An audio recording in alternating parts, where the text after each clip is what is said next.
তো নবীজি একটা ওয়াজ করছে, তোমরা কি জান্নাতে যাইতে চাও? আমরা কই জি আল্লাহ, ইয়া রাসূলুল্লাহ, আমরা জান্নাতে যাইতাম চাই। এই দুলাল ফুডার আমরা যারা সকলে আছি, আমরা এটা সিদ্ধান্ত হইছি, আমরা একমত হইছি ইনশাআল্লাহ আমরা জান্নাতে আমরা মিলে দেইরা কেউ নাই, ঝামেলা টামেলা থাকবো, কিন্তু জান্নাতে যাওয়ানোর ব্যাপারে আমরা কেউ কোনো দ্বিমত নাই, আমরা সব একমত। জান্নাতের কাম করলে করাম, না করাম, না হইলে জান্নাতও যায়। আমি রোজাও থাকতাম না, ইফতারও খাইতাম না, জাহান্নামও যায় আমরা কি হ্যাঁ রোজা রয়েছে না, তারা কয়ে দুগুলো ইফতার খাইয়া লাগছে, কয় হয় এটা ঠিকই কইস, কারণ রোজাও থাকতাম না, ইফতারও খাইতাম না, এটা কি কথা? এটা রোজা রইলে রয়েছে, না রইলে না, ইফতার খাইয়া লাইল হগলে মিললাম।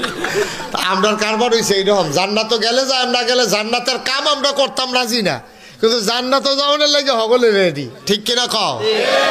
আরে আপনি জান্নাতও যাবেন, এটা কোন ক্ষেত্রে? জান্নাতে তো আপনার বিচারি, জান্নাতে আপনার ব্যাপারে দরখাস্ত দিবে, আল্লাহ এই দুলাল ফুডের এই মানুষটা আছে না, কয় কোন মানুষটা?